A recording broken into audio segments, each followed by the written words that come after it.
Before we begin, make sure you like, share, and subscribe to the Storytelling Diva for more powerful stories filled with drama, love, betrayal, and unforgettable twists. 5 years later, Faith Brooks ran laughing through the massive backyard of their lakefront estate, while Nia watched from the patio wrapped in a cream cashmere sweater.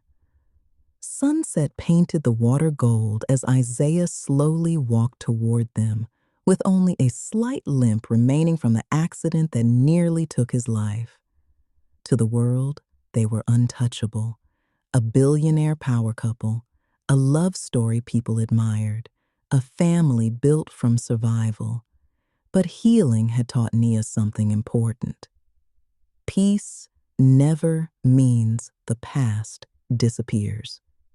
It only means you stop letting it control you.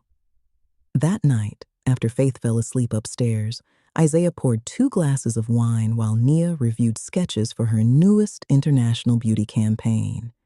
Then the doorbell rang. 11:47 p.m. Nia frowned. Who would come this late? Isaiah walked to the security monitor beside the kitchen and froze. Nia immediately noticed the color drain from his face. "What's wrong?" Isaiah stared silently at the screen, then finally whispered, "It's Marcus." Nia's stomach tightened instantly.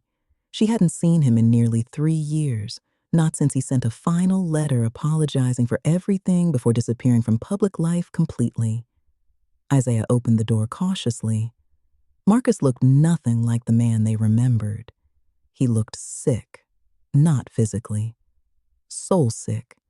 His beard was untrimmed, his eyes hollow, his expensive clothes replaced by something simple and wrinkled, like he no longer cared about appearances. "Nia," he said quietly, "I need to talk to you." Isaiah stepped forward immediately. "This isn't the time." But Marcus looked directly at Nia. "Please," he whispered, "just 5 minutes." Something about his voice unsettled her. Nia nodded slowly. "Let him in." The room filled with tension as Marcus stepped inside the home he once dreamed she'd share with him. But she built it with another man instead. Marcus looked around briefly before reaching into his coat pocket. "I didn't come here to ruin anything," he said. "I came because there's something you deserve to know." Nia crossed her arms cautiously. "What are you talking about?" Marcus swallowed hard, then placed a sealed envelope onto the table. "My mother died 2 weeks ago." Nia's expression softened slightly. "Marcus, I'm sorry." He nodded absent-mindedly. "Before she died, she gave me something she'd hidden for years." Nia frowned. Marcus' hands trembled. "It's about your baby." The room went silent. Isaiah looked confused while Nia stopped breathing entirely. "What?" Marcus looked destroyed. "The daughter you were told died." Tears filled his eyes instantly. "She didn't." Nia stared at him blankly. The words didn't even register at first. Marcus shakily pushed the envelope toward her. "My mother paid someone at the hospital after the delivery." Isaiah stepped forward furiously. "What the hell are you saying?" Marcus broke down crying. "She thought losing the baby would force me to stay in my marriage and protect the family business.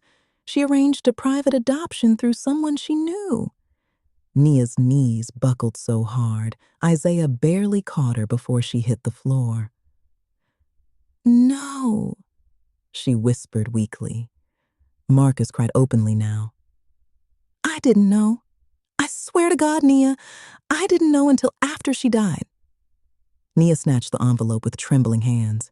Inside were documents, hospital records, adoption paperwork, and one photograph. A little girl, about 12 years old, big brown eyes, long curly hair, and Marcus's smile. Nia let out a sound so painful Isaiah's chest tightened hearing it. All these years, her daughter had been alive, alive, while she mourned her, while she cried over tiny graves and empty nurseries and broken dreams. Alive. Where is she? Nia demanded hysterically. Marcus wiped his face. She lives in Chicago with the family that adopted her. Her name is Ava. Nia started sobbing uncontrollably. Isaiah held her tightly while trying to process the horror of what they were hearing. Marcus looked shattered. I hired investigators the second I found out. I wanted to tell you sooner, but I needed proof first.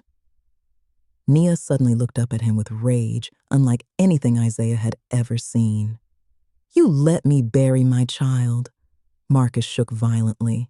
I didn't know. You let me die inside for years. I would have never, get out. Her scream echoed through the mansion. Faith woke upstairs crying. Isaiah immediately stepped between them as Marcus stood frozen in tears. Nia, get out before I hate you for the rest of my life. Marcus looked at her one final time, and for the first time, he truly understood something horrifying. No apology on earth could repair this. He walked out silently into the night. Nia collapsed onto the floor, shaking so hard she could barely breathe. My baby, she cried. My baby is alive. Isaiah knelt beside her, overwhelmed himself. For years, he thought the greatest tragedy in Nia's life was losing her daughter. Now they realized the truth was far crueler. She had been stolen. 3 weeks later, a black SUV pulled slowly up to a quiet home in Chicago. Nia sat trembling beside Isaiah in the back seat, clutching the old photograph. She looked terrified. What if she hates me? She whispered. Isaiah grabbed her hand gently. She won't. The front door opened. A little girl stepped outside holding a backpack, and the second Nia saw her, she broke, because standing there was a child with her exact eyes. The little girl stared curiously at the strangers approaching her driveway. Then, softly asked, Are you my real mom? Nia fell to her knees, crying before the girl even reached her, and after a lifetime of heartbreak, betrayal, loss, and survival, God finally returned the one thing she thought she lost forever. Her daughter. The end. Like, share, and subscribe.